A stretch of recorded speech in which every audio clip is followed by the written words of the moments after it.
Party का संगठन सृजन अभियान है, जिसमें पार्टी को मजबूत करने के लिए लगातार प्रदेश भर में युवाओं को, महिलाओं को और बुजुर्गों को भी, हर वर्ग को, मतलब खास करके महिलाओं और युवाओं को पार्टी से जोड़ने का जो अभियान हमारे पार्टी के अध्यक्ष विनय कुमार जी की अध्यक्षता में पूरे प्रदेश के अंदर चल रहा है, उसमें शिमला जिला में भी भरपूर योगदान दिया जा रहा है। हमारे जिला के अध्यक्ष भाई हरिकृष्ण हिमलाल जी और हमारे शहरी के अध्यक्ष इंदर जी की अध्यक्षता में बहुत से पार्टी में हमारे साथी लगातार जो है वो जुड़ रहे हैं, और हम भी ये प्रयास करते हैं कि जो भी हमारे युवा साथी हैं उनके साथ एक निरंतर जनसंपर्क हो, उनकी बातों को सुना जाए, और जो हमारे युवा के साथ साथ छात्र साथी है प्रदेश और देश के अंदर, उनकी आवाज़ को भी मजबूत किया जाए। तो उसी जो है आज उसी परिक्रम में आज करीबन 70 हमारे साथियों ने कांग्रेस पार्टी का दामन थामा है, जिसमें अधिकतर हमारे साथी जो है वो महिलाएं और युवा हमारे निर्वाचन क्षेत्र शिमला ग्रामीण से है, कुछ हमारे साथी चौपाल से भी है, क्योंकि अलग अलग ब्लॉक में ये कार्यक्रम करवाए जाते हैं। तो ये हमारा आज का जो कार्यक्रम है इसमें ये सब साथियों ने जुड़ा है, और मैं इनको पूरा विश्वास दिलाना चाहता हूँ कि हम मिलकर क्षेत्र को आगे ले जाने के लिए प्रतिबद्ध है।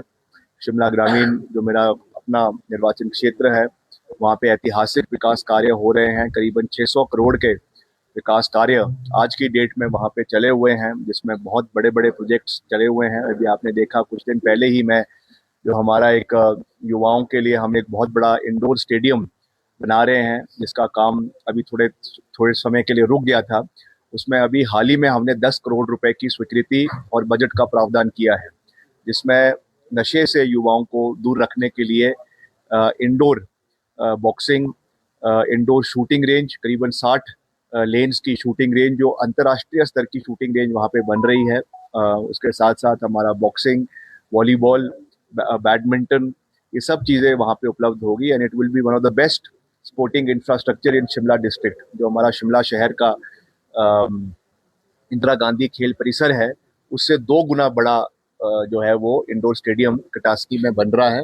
तो इस तरीके के बहुत से हम जो है कार्यक्रम कर रहे हैं युवाओं के लिए, महिलाओं के लिए, क्षेत्र के और सभी वर्गों के लिए। तो मुझे खुशी है कि आज हमारे बहुत से युवा साथियों ने कांग्रेस पार्टी का दामन थामा है, और खास करके जो हमारे स्टूडेंट्स वर्ग है वो कांग्रेस पार्टी से जुड़े हैं। आज आप देख रहे हैं कि जिस तरीके से नीट पेपर भर्ती में जो घुटाले दिख रहे हैं, और जिस तरीके से जो क्रूरता के साथ छात्रों के ऊपर पहली बार ऐसा हुआ है कि दिल्ली में भारत के इतिहास में जम्मू कश्मीर को छोड़कर पहली बार जो है वो पेलेट गन्स का इस्तेमाल स्टूडेंट्स के ऊपर किया गया।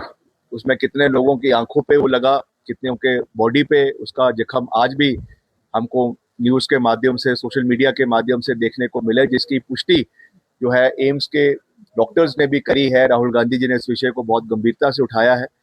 और सबसे दुर्भाग्यपूर्ण बात है कि जो मंडी की सांसद है मोहतरमा, वो किस तरीके से इन जो है वो स्टूडेंट्स को कीड़े मकोड़े कह रही है। कभी कहती हैं कि ये जो है देश के ऊपर कलंक है, कभी कहती हैं ये कीड़े मकोड़े हैं, कभी कहती है ये गटर के जो है वो गटर छाप है, गटर प्राणी है। इस तरीके के शब्दावली वो लाती कहाँ से, पहले तो मैं ये पूछना चाहूंगा।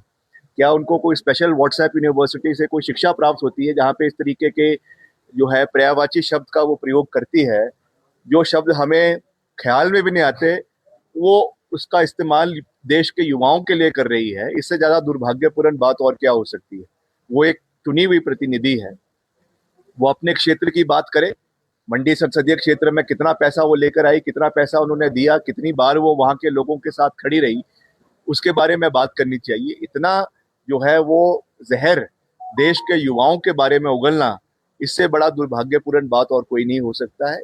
और सबसे विडंबना की बात यह है कि जिनको वो गटर छाप कह रही है, जेपी नड्डा जी, उन्हीं के साथ बैठकर जो है वो ज्वाइंट प्रेस कॉन्फ्रेंस कर रहे हैं, उन्हीं के साथ बैठकर जो है वो समझौता कर रहे हैं। तो ये उनको तय करना चाहिए कि समझौता गटर छाप के साथ नहीं हो रहा है, समझौता देश के युवाओं के साथ, देश के भविष्य के साथ हो रहा है। और इस तरीके की बातें एक चुने हुए प्रतिनिधि को शोभा नहीं देती है। तो मैं ये आज जो ये कार्यक्रम यहाँ पे कांग्रेस पार्टी के हमारे जिला अध्यक्ष की अध्यक्षता में रखा गया है, उसमें मुझे भी आने का शुभ अवसर मिला है। तो मैं सभी जो हमारे साथी कांग्रेस पार्टी में जुड़े हैं उनको बहुत बहुत बधाई और शुभकामनाएं देना चाहता हूं। और मिलकर, जैसा मैंने कहा कि हम यहाँ के विकास कार्यों को गति प्रदान करेंगे, क्षेत्र में ज़्यादा से ज़्यादा रोजगार के साधन पैदा हो, ज़्यादा से ज़्यादा शिक्षा संस्थान हो और हमारे जो विकास के कार्य हैं उनको गति मिले। ये हमारी सामूहिक जिम्मेवारी है, नैतिक जिम्मेवारी है, जिसको हम पूरा करने का हर संभव प्रयास करेंगे। सर, मॉनसून चल रहा है, रोड की क्या कंडीशन है, क्योंकि अभी भी आप दौरे पर थे, क्या एक्चुअल पोजीशन क्या है, कितने रोड खुले हैं और कितने बंद हैं? ये देखिए, लगातार हम रोज इसके बारे में अपडेट लेते हैं कि कितनी सड़कें प्रदेश के अंदर बंद है, कितनी सड़कें प्रदेश के अंदर खुली है।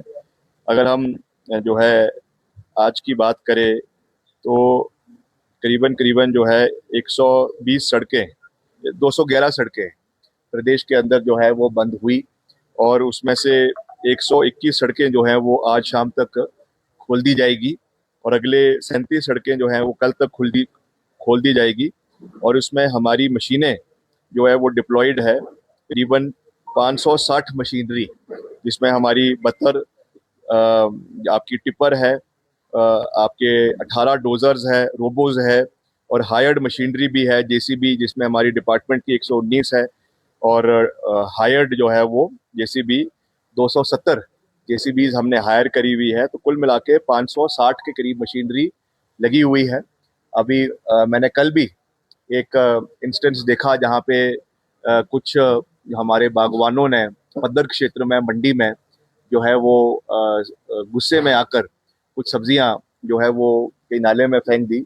मैं उनसे माफ़ी भी मांगना चाहूँगा और उसका मैंने कड़ा संज्ञान आज सुबह ही लिया। मैंने आज सुबह ही उसके बारे में ईएनसी और सेक्रेटरी पीडब्ल्यूडी से बात करी। हालांकि वो कुछ घंटे बाद वो सड़क खोल दी गई थी क्योंकि बारी बारी उसमें जो है ऊपर से लाशा आ रहा था, जिसकी वजह से हालांकि मशीन के माध्यम से उसको साफ कर दिया गया था, मगर क्योंकि जान की जोखिम पे जो हमारे वहाँ पे मल्टीटास्क वर्कर्स है, हमारे डिपार्टमेंट के लोग हैं, वो कार्य कर रहे थे, तो हम ये भी नहीं चाहते कि कोई ऐसी ट्रेजेडी हो जाए, इसलिए बीच बीच में जाकर उसको खोला जा रहा था। मगर फिर भी उसकी वजह से कुछ बागवानों को अपनी सब्जी जिस तरीके से उन्होंने रोष प्रकट किया, उसके लिए मैं खेद प्रकट करता हूँ और मैंने इसके बारे में सख्त निर्देश आज सुबह ही ईएनसी को और पीडब्ल्यूडी के जो हमारे सेक्रेटरी है उनको दिए हैं कि लगातार इसकी मॉनिटरिंग होनी चाहिए।